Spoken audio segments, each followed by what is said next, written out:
¿Qué tal? ¿Cómo le va? Los saludo con mucho gusto. Su servidor Luis Alberto Medina y Bion Producciones le dan la bienvenida a una entrevista más, ahora con Enrique de la Madrid. Se encuentra en Sonora el aspirante a la candidatura presidencial también por el Frente Amplio por México y vamos a conversar con él aquí. Le agradecemos que se haya dado el tiempo porque a como andan ahorita están con sus tiempos muy apretados, así que Enrique, te agradecemos que estés acá con nosotros con Proyecto Puente y Bion Producciones. Luis Alberto, el agradecido soy yo y muchas gracias por la oportunidad. Muchas gracias. A ver, platícanos quién es Enrique de la Madrid. Pues antes que nada un mexicano muy orgulloso de mi país.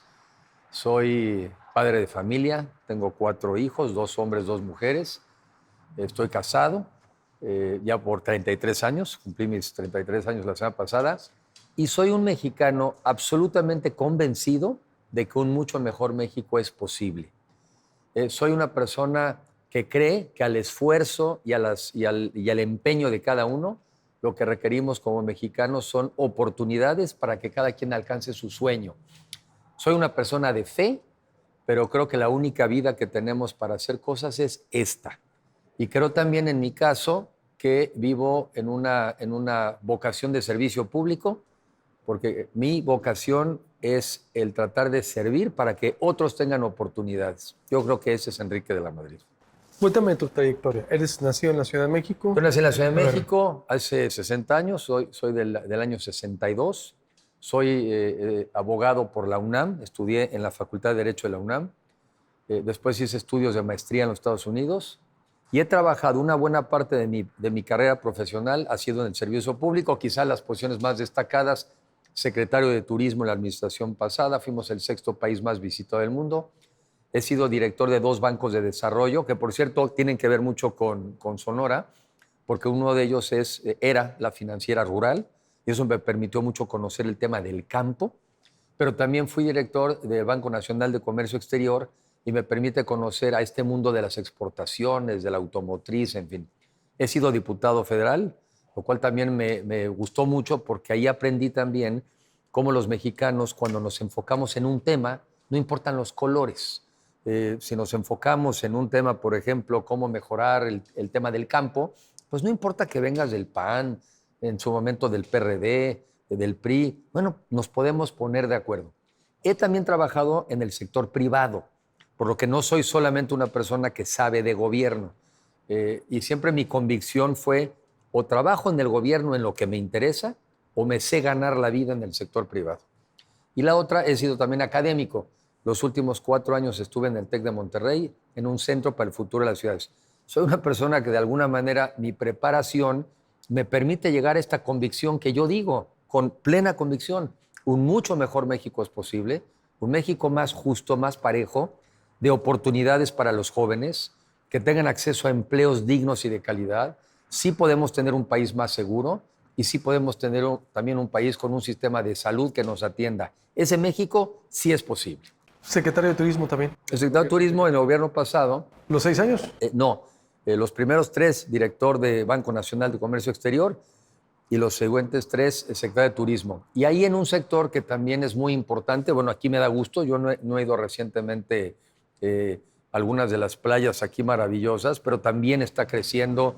Conocí el tema también de Peñasco. En fin, el turismo es una actividad en México donde no hay un solo estado de la República donde no esté dentro de las 3 principales actividades. Y es un sector que genera mucho empleo, 60% de quienes trabajan ahí son mujeres y es también la primera entrada para mucha gente joven para ingresar al mundo laboral. Y estuviste después de ahí, dices, en el TEC de Monterrey como director para el Centro de Estudios de las Ciudades. Así es, formaron en el TEC, formamos un centro de estudios en donde nos especializamos en pensar en las ciudades del futuro, porque la mayoría de los seres humanos vivimos en ciudades, no en demérito del campo, pero la tendencia es a vivir en ciudades, y por eso es muy importante saber cuáles son las características de las ciudades. Y las ciudades tienen que ser amenas, tienen que saber atraer, generar y retener talento, y que sea el lugar donde satisfacemos nuestras necesidades básicas, pero donde también nos realizamos o alcanzamos nuestros sueños como seres humanos. Entonces, la ciudad es también un tema muy importante para mí. Casi todo lo contrario de lo que sucede en las ciudades en México, ¿no? Digo. Como que se han rezagado las ciudades. Las ciudades en México, lamentablemente, la gran mayoría porque hay excepciones, han sido el resultado de la improvisación, de la falta de planeación, de un crecimiento caótico, y lo acabamos pagando en mala calidad de vida, en que te tengas que tardar un par de horas de ir y volver de tu casa a tu trabajo, perdiendo convivencia con tu familia o simplemente tiempo libre para tenerlo contigo. Tienes el problema también de la inseguridad. Tienes toda la razón. Lo que yo vi en las ciudades hacia dónde debemos de ir, muy diferente a las ciudades que hoy tenemos en México. Enrique, tú eres el único aspirante, yo creo, hijo de un expresidente, de los que, tanto de frente y creo que los de Morena también, sí, en efecto. ¿Qué recuerdas? ¿Qué estabas haciendo cuando tu papá era presidente? Yo ya era un joven adulto. Miguel de la Madrid, Sí. Hurtado. Mi papá fue presidente en el año 82. Yo soy 62. Entonces, cuando mi papá entra de presidente, yo ya tenía 20 años. Entonces, primer comentario, no soy yo, como algunos lo quieren hacer ver, que yo no nací en Los Pinos, yo no nací en esta cultura del privilegio. Yo vengo de una familia clase mediera mexicana, de un papá que estudió Derecho en la UNAM también, y que a partir de trabajar y salir adelante, bueno, pues llegó a ser presidente de la República.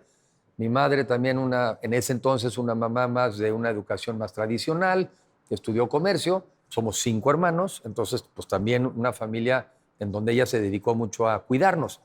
Cuando yo llegué ya a Los Pinos, yo ya tenía 20 años. Y a los 20 años, pues ya estás definido de quién eres, en qué piensas y en qué crees. Entonces, para mí, esa experiencia muy importante. Yo empecé a estudiar la carrera en ese entonces. Estudié Derecho. Al final de la carrera de Derecho empecé a estudiar algo de economía, porque creo en la importancia de la economía para salir adelante, para tener dinero en el bolsillo. Y también, bueno, pues una experiencia única, porque pude conocer el país, acompañé a mi papá en su campaña junto con mi hermano Miguel. Y luego, yo siempre estas cosas me gustaron desde tiempo atrás, lo que es el servicio público, la política. Entonces, cuando venían, por ejemplo, jefes de Estado, que antes nos visitaban, por cierto, hoy ya no vienen. Cuando venían jefes de Estado latinoamericanos, europeos, en fin, pues también tenía la oportunidad de ir a los eventos en donde los escuchabas, oías, en fin. Hice una vida de estudiante normal en la UNAM, pero pues también quise aprender de esa época, porque es una situación de ¿Qué excepción. es lo que más recuerdas de esa época? ¿Qué te marcó de esa época? Fue una época muy difícil. Entonces ya abogado, tenías 20 años ciertamente, tu papá era presidente, 82, 88, pues ya eras prácticamente un joven, sí, adulto. 20 años ya con capacidad de raciocinio. Absolutamente. Fue una época, muchos mexicanos jóvenes no lo saben hoy, porque la mitad de la población en México tiene menos de 29 años. Entonces, para muchos, bueno, ese es un gobierno del cual ellos no tienen un recuerdo. Pero hay que recordarle a la gente que fue un gobierno en que entró en una crisis económica muy profunda. Cuando mi papá es presidente, entró en plena crisis. ¿Por qué entramos en crisis? Para hacerlo muy sencillo, porque le habíamos apostado al petróleo como país, nos habíamos endeudado para que el petróleo creciera y se cayeron los precios del petróleo y el país quebró. Entonces, a mi papá le toca enfrentar un mundo de crisis. El gobierno saliente además había expropiado la banca mexicana, la relación entre el gobierno y el sector privado era tensísima y además teníamos en ese entonces, hoy no existe eso, empieza a existir una guerra fría, había una guerra entre los americanos y los rusos, ¿sí? Y entonces teníamos un gobierno americano encima muy duro y no quería renegociar la deuda externa, no quería que México fuera un mal ejemplo para el resto de América Latina. ¿Qué recuerdo? Un gobierno y una época en donde tenías que estar muy consciente de que los mexicanos la estaban pasando muy mal, porque el gobierno tuvo que aplicar medidas muy duras para que el país no quebrara y nos quedáramos sin país. ¿Fueron las decisiones correctas las que tomó tu papá? Pues yo creo que eran las únicas que en su momento encontró como alternativas para que el barco no se hundiera y para salir de la crisis. Y también la crisis le sirvió, porque hay que decirlo, le sirvió para encontrar la fuerza suficiente para abrir la economía al mundo. En las administraciones anteriores, México era una economía cerrada. Nosotros no importábamos nada, todo éramos aparentemente autosuficientes, pero teníamos ya dentro en México productos de mala calidad y muy caros. El otro me lo recordaba alguien, Hoy los mexicanos no lo saben. Tú vas ahorita a cualquier supermercado, a cualquier tienda y compras lo que quieras. Puedes comprar una televisión, una más barata que la otra. Puedes comprar la comida, todo lo que tú quieras. Puedes comprar todo tipo de shampoos y pastas de dientes. Ese no era el México de los 70s. En el México de los 70s estaba este tema de la fayuca. 80 todavía. 80 todavía. Entonces, la economía mexicana era una economía cerrada y teníamos productos de mala calidad. Fue en ese entonces que se abrió México al mundo y, por ejemplo, estados como el de Sonora, si no fuera por la apertura comercial, pues no serían el estado tan exitoso que son, que mandan cerdo a Tokio y mandan nueces a los Estados Unidos. En fin, le tocó, la crisis la aprovechó también para abrir la economía al mundo y volvernos un país exportador. ¿El apellido, su legado, es algo positivo o es un lastre, consideras tú? No, a ver, para mí es absolutamente motivo primero de orgullo. Yo me siento muy orgulloso, como seguramente muchos mexicanos se sienten orgullosos de sus padres. Yo siempre digo lo mismo, primero me dieron la vida, me dieron cariño, me dieron educación, me dieron siempre acompañamiento y siempre respeto a mis decisiones. Y segundo, yo sí me siento muy orgulloso del papel que jugó en un momento donde el barco se estaba hundiendo. Y él era una persona muy seria, muy serena, muy responsable y nunca dudó de que la prioridad era rescatar y salvar a México. Un poquito como nos empieza a pasar ahora también a muchos mexicanos ahora, que nuestra prioridad es salvar a México del rumbo por el que nos lleva. ¿Por qué quieres ser presidente de México? ¿Por qué? Es decir, ¿por lo que viste? ¿Por qué algo faltó de concluir ahí? ¿Qué te motiva a ser presidente? A mí lo que más me motivan dos cosas. Me motiva el saber que podemos ser una mucho mejor versión del país que tenemos, un México que realmente tenga oportunidades para todos, que no es el caso de hoy, el que los mexicanos, las mexicanas, todos tengan acceso a la misma calidad de educación para que entonces sí, a partir del mérito, cada quien salga adelante. Me motiva que tenemos la oportunidad de aprovechar este fenómeno ahorita internacional del desplazamiento de muchas inversiones que están saliendo de China y podrían estar llegando a México, que podríamos estar aprovechando la crisis del cambio climático para invertir en energías renovables, como lo que entiendo que están haciendo en Peñasco, pero también me aterra que nos volvamos un país mediocre y que nos salgamos de la posibilidad de ser un país mejor. Ponía yo un ejemplo y espero que no se ofendan los argentinos, pero Argentina a principios del siglo pasado era la quinta economía más grande del mundo. Eso jamás le vuelve a pasar a Argentina. Hoy los argentinos siempre se debaten entre una crisis más grave y un poquito de reposo. Otra crisis más grave y un poquito de reposo. Y México va para allá. México va para allá. Y yo no me puedo quedar simplemente viendo eso como si fuera yo un espectador y no hacer todo lo posible para evitar la caída de México al precipicio, pero también lo contrario, la construcción del mejor México posible. ¿Por qué va rumbo a una caída México, según Terán? Pues ya es un país en llamas. Mira, yo ahorita que venía por la carretera de Sinaloa para acá, nos pararon dos retenes. Uno de ellos no parecía ser la Guardia Nacional, ¿sí? Ya estamos en un país donde el crimen organizado controla una buena parte de nuestro país, en donde, por ejemplo, la primera vez que ¿Pero quiénes eran los que te pararon? ¿Te encañonaron o qué pasó? No, pero pues ves saber quiénes son. Y ya estamos en un país donde, ¿y a dónde va? ¿Y dónde viene? ¿Y cómo qué te importa? ¿Sí?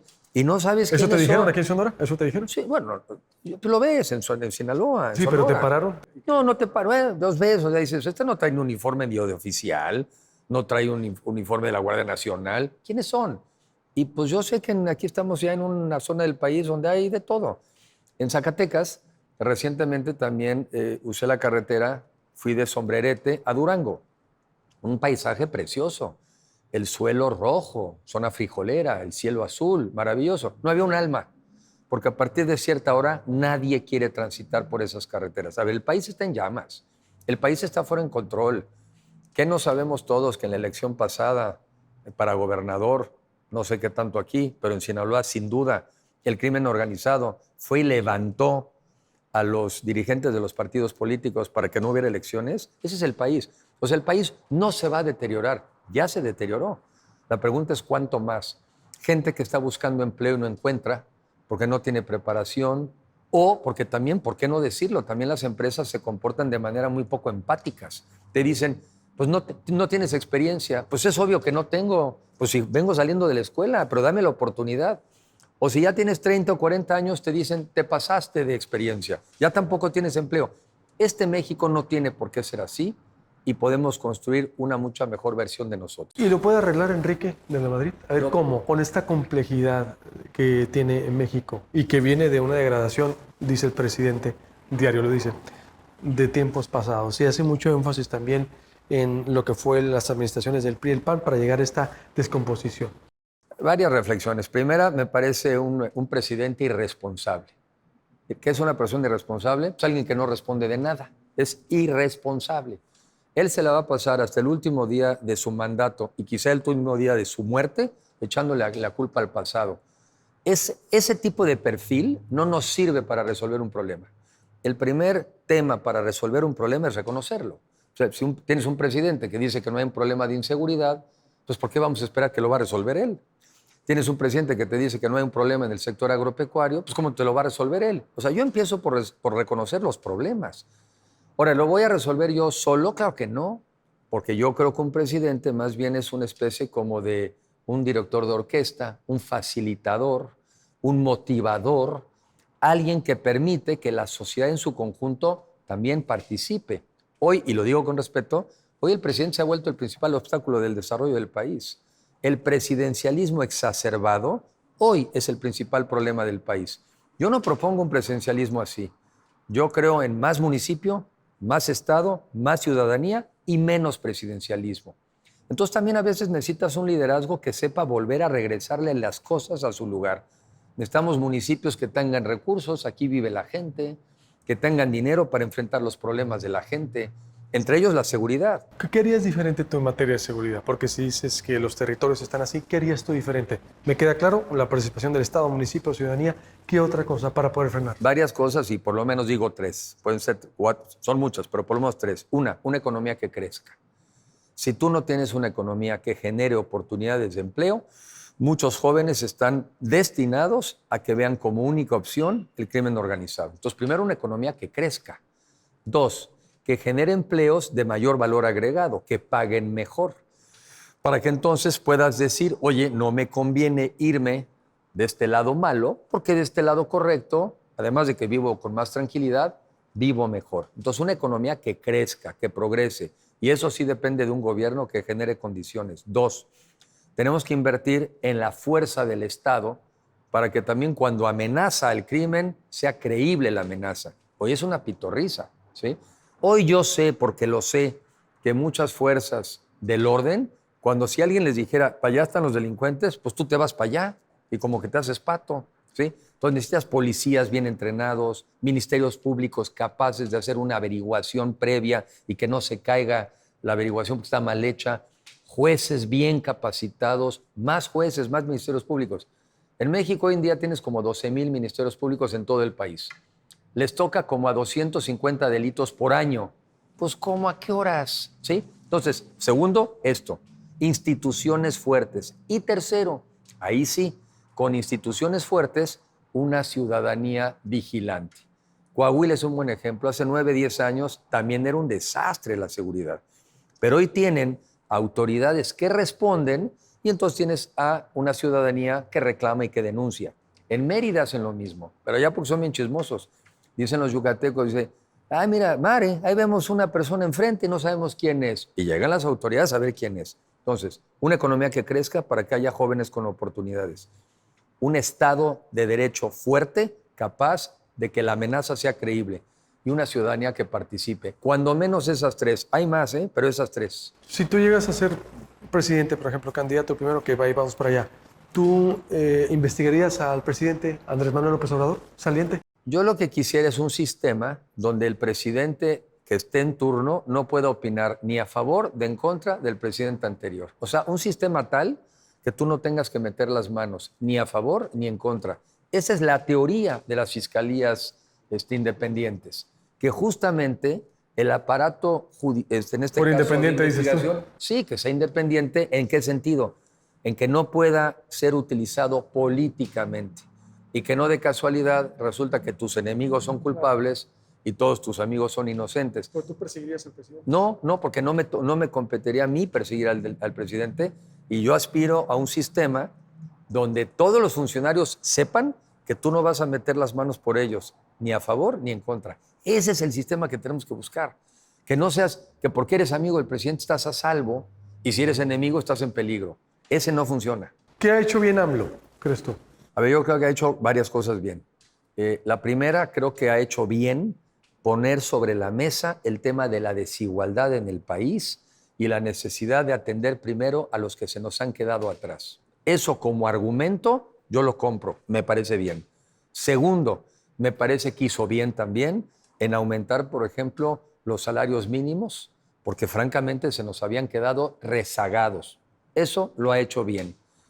Hay otras acciones, las he escuchado con pros y contras, podría uno argumentar que si el tema del outsourcing, para que la gente entrara también a las empresas de manera formal. Y déjame hasta ahí, ¿eh? Esas tres yo creo que son acciones valiosas. Lo demás es contradictorio. O sea, si quiere apoyar primero a la gente más pobre, ¿por qué les quitó el seguro popular? Si quiere apoyar a la gente más desfavorecida, ¿por qué no tienen medicina los hospitales públicos?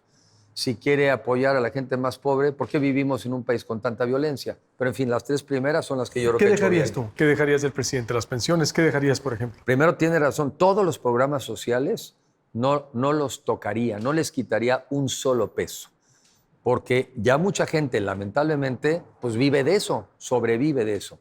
Y dos, porque a la gente la tienen muy asustada, en donde le dan a entender que le vamos a quitar los programas sociales. En los programas sociales, ni un solo peso le vamos a quitar a nadie. ¿Pero no te gustaría volver a tener medicinas? ¿No te gustaría volver a tener un servicio que te atiendan en un hospital? ¿No te gustaría regresar a escuelas de tiempo completo? ¿No te gustaría volver a tener comedores justamente populares donde comían y desayunaban por lo menos 2 comidas al día? Entonces a la gente yo le digo que no les engañen, nadie les va a quitar los programas sociales, pero ¿no te gustaría además mejorar la calidad de vida tuya y de tu familia? Yo estoy seguro que sí. ¿Por qué tienes que ser tú y no Xóchitl Gálvez, no Beatriz Paredes? Pues que serían los más fuertes. Santiago Krill, por ejemplo, u otros del frente. ¿Por qué tiene que ser Enrique de la Madrid? Bueno, porque Enrique de la Madrid tiene, me parece que las condiciones o el perfil para las necesidades de México de hoy. El que sea yo una persona primero que ya haya tenido experiencia de gobierno al más alto nivel, pero en algo que da resultados. O sea, fui secretario de Turismo, fuimos el 6º país más visitado del mundo. Eso significó inversiones, empleos y oportunidades para la gente. O sea, resultados. Soy una persona de resultados. 2, conozco también al sector privado, por lo que no estoy yo con estos complejos que tienen algunos de, si estás desde el gobierno, todo lo privado es malo. No, la mayoría de los mexicanos trabajan en el sector privado, desde la más pequeño comercio hasta quizá la empresa global. Hay que echar a andar al sector privado y yo sé cómo echarlo a andar porque en mis relaciones de trabajo siempre he trabajado con ellos, en el campo, en la industria y en el turismo. Y tercera, porque también soy una persona de estudio. Entonces, los temas los escucho en la calle, pero también los analizo y veo las alternativas, porque en la vida hay que construir alternativas. Y yo diría una cuarta, lo voy a dejar en 5. Soy conciliador. En un mundo en donde todo el mundo anda de pleito, necesitamos a alguien que nos serene, que nos diga, tranquilos, vamos a ponernos de acuerdo. Yo digo que todos nos apellidamos México, sí, todos. Y no importa el origen de dónde venimos, sino dónde vamos. Y la otra, porque tengo un profundo amor por mi país y ese va por encima de cualquier cosa. ¿Contra Morena? ¿Contra quién te gustaría competir, por ejemplo? Pues me si fueras candidato? gustaría, no voy a dar nombres, pero me gustaría que en Morena escogieran a la persona más competente, a la persona que tuviera la mejor visión de país, porque entonces ya de entrada estaríamos compitiendo en que en cualquier escenario como mexicanos ganamos. No siendo el caso, si no fuera la persona más competente, la más típica de la 4T. De preferencia la que más represente la visión de la 4T. La que diga como gran mérito que es candidato o candidata porque soy súper amigo del presidente y yo interpreto sus deseos. ¿Sí? La que represente mejor esta visión de que no quieren un gobierno que crezca, una economía que progrese. La que mejor represente la visión de que la gente pobre es la que vota por nosotros, dirían ellos. La gente con menos educación es la que vota por nosotros, dirían ellos. Tradúcelo al español y quiere decir, yo no quiero ni que te eduques ni que prosperes. Pero en realidad, como mexicano, ¿qué me gustaría? Que del otro lado estuviera la persona más competente. Por eso, sería lo que le hiciera bien. Dime quién No, esas pues, características. piensa en un número y acertarás. No, pues tú. A ver, Claudia, Marcelo o Adán. No me voy a meter, pero yo creo que está muy claro de esas tres opciones, quién es la persona más competente. ¿Quién es? No, pues eso yo. Espero que a estas alturas todo el mundo sepa de quién estoy hablando. ¿Cómo es el proceso de ustedes? ¿Confías en lo que está sucediendo en la recolección de firmas? Tú has dicho que no quieres decirlas para no inhibir la participación de la gente. Es decir, ¿cómo va el proceso y si confías en que todo va a estar bien? Yo confío en el proceso, me gusta el proceso. Estuve yo participando de alguna manera con ideas, con reflexiones. Me gusta que nos hayamos podido inscribir de manera independiente.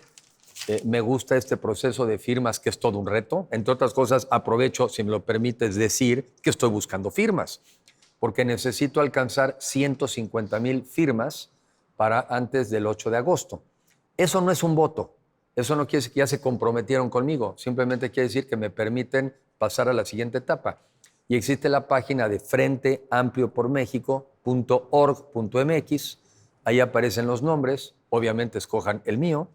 Y eso me permite pasar a la siguiente etapa. ¿Cuál es? Que también me gusta el método. ¿Debates? ¿Cómo que no vamos a debatir? ¿Cómo que no vamos a contrastar nuestra visión de país? No somos iguales. Cuando tú me haces la pregunta, ¿en qué te diferencias tú de los demás? Espérense a los debates. Ahí vemos, porque ahí es donde vamos a ver quién piensa o qué opinión tiene sobre salud, qué piensa uno sobre la economía, qué piensa uno sobre la seguridad. Para eso son los debates. Yo invito a los mexicanos y mexicanas y a la gente de Sonora que nos escuchen los debates, porque mi insistencia es que hagamos de la política otra vez algo serio, no aburrido, pero sí serio, porque hablar de mujeres que están buscando a sus hijas desaparecidas es serio, y yo me lo tomo muy en serio.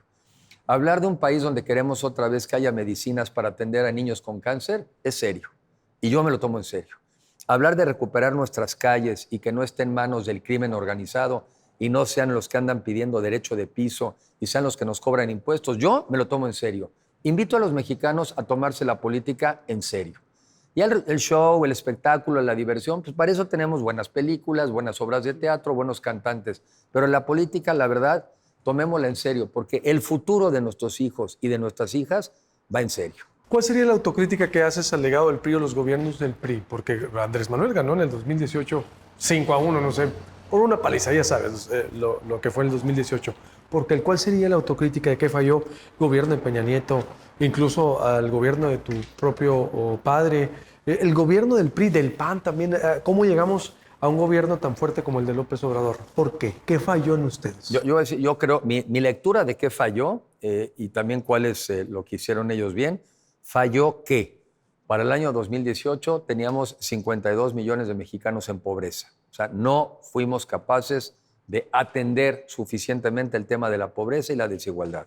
2, ya teníamos problemas graves de inseguridad, no se crearon en este gobierno. Eso también falló. Y 3, la gota que derramó el vaso, que hubo casos ofensivos de corrupción de algunos funcionarios a nivel federal y de algunos gobernadores que pertenecían a estos partidos políticos. Eso es, a mi juicio, lo que fue lo más ofensivo. Bueno, ya sabemos, pero eso no justificaba llegar y cancelar el Seguro Popular, las guarderías, las estancias infantiles, atacar al INE, al Poder Judicial. ¿Qué hizo el presidente con mucha habilidad, pero de manera, abusiva? Le hizo creer a los mexicanos, primero les hizo creer que él sabía cómo resolver los problemas, cuando ahora nos dice todos los días que no puede resolver ninguno y que todo es culpa del pasado. Y la otra, cuenta todos los días esta historia simplona y boba de que hay buenos y malos. Sí, pues como aprendimos de niños a la caricatura, pero la vida no es una caricatura. Entonces, ¿qué nos falló? Esto que dije, pobreza y desigualdad, inseguridad y corrupción. ¿Faltó castigar la corrupción, por ejemplo?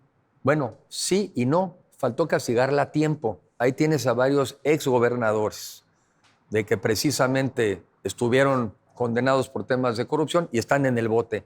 Faltó detenerlos a tiempo, faltó evitar los excesos y sí, faltó haberlos acusado a tiempo. Y no haber dejado también entrar al crimen organizado los grupos del narco. Por ejemplo, mucho se dice, los narcopactos crecieron en la época del PRI. Se hicieron ahí. No, perdón, ahí sí para nada. Yo nunca había visto, como pasó en Sinaloa, nunca había visto que el crimen organizado trabajara a favor de un partido. Perdónenme, ahí sí no me compro ese cuentito. Nunca había pasado que a los operadores del PRI en la elección de Sinaloa llegara el narco, los secuestrara el fin de semana y casualmente la gente no votaba el lunes. Eso nunca había pasado.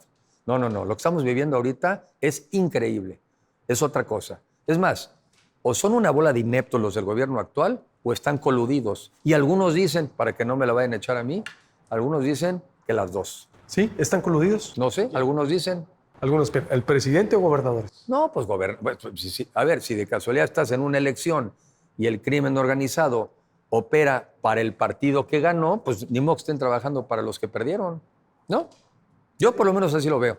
¿Qué harías tú llegando con eso entonces? Si tienes elementos, volviendo a lo mismo, que tú me decías, no, tiene que ser un proceso independiente, yo no voy a meterme a impulsar investigaciones. Son dos preguntas diferentes. Una estás preguntando que qué haría uno con el presidente. La otra, ¿qué haces con el crimen organizado? Pues lo combates de frente. O sea, a ver, este es un gobierno fallido. Sí, pero ¿no te temblaría la mano para castigar a gobernadores o al mismo presidente o funcionarios en caso de encontrar? Bueno, primero los criminales, ¿no? Sean de donde sean. Pero vivir en un país donde, por ejemplo, la Coca-Cola ya no le puede vender al Oxxo porque tiene que pasar por el crimen organizado.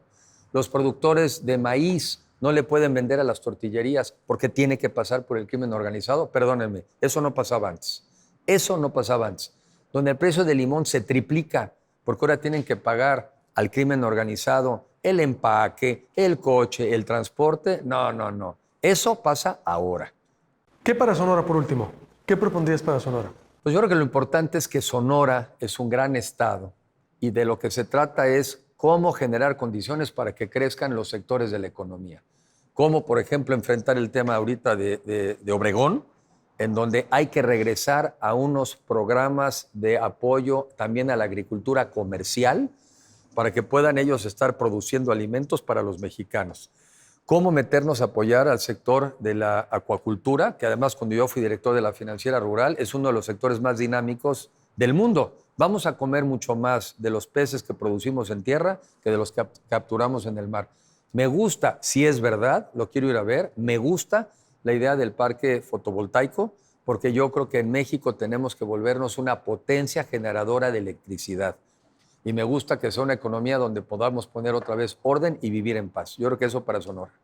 ¿Algo más que deseas agregar, Enrique? Bueno, primero agradecerte la oportunidad y decir que yo estoy convencido que un mucho mejor México sí es posible, un mejor Sonora, donde tengamos todos oportunidades, donde haya una educación de calidad para todos, donde tengamos posibilidades de también tener un empleo digno, pero cada vez mejor pagado y más sofisticado, donde todos tengamos acceso a un servicio de salud por el solo hecho de ser mexicanos y que recuperemos la paz y la tranquilidad de nuestras calles. Yo último te pregunto, ¿qué le dices a la gente que va a ver la entrevista y que la va a analizar y como lo hacen la consumen?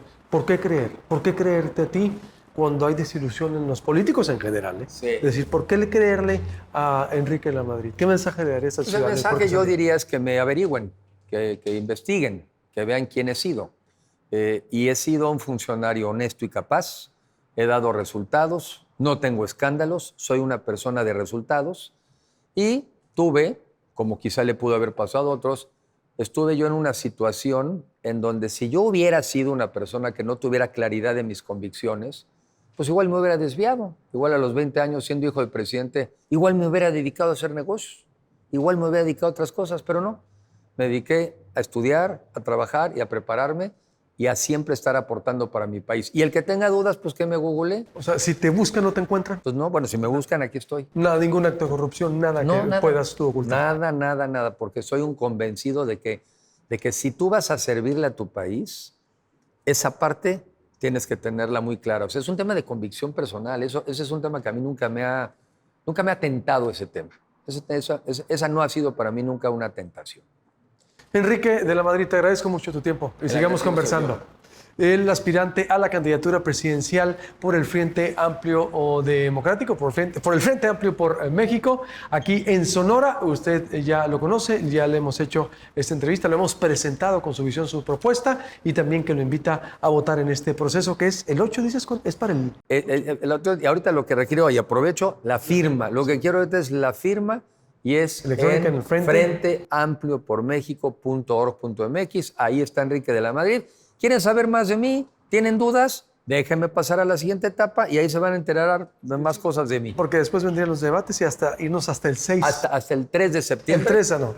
Los de 6 son los de Morena. Sí, los de 6 Morena. Hasta en eso no les adelantamos ahora. Y el 3 de septiembre se elegiría por una encuesta y los debates. Gracias, Enrique. Gracias a ti por la oportunidad. Enrique de la Madrid en Proyecto Puente y Bioproducciones con su servidor Luis Alberto Medina. Comparta esta entrevista, se va a subir a toda la multiplataforma de Proyecto Puente en el sistema de internet, de radios, de redes sociales de Proyecto Puente. Con permiso.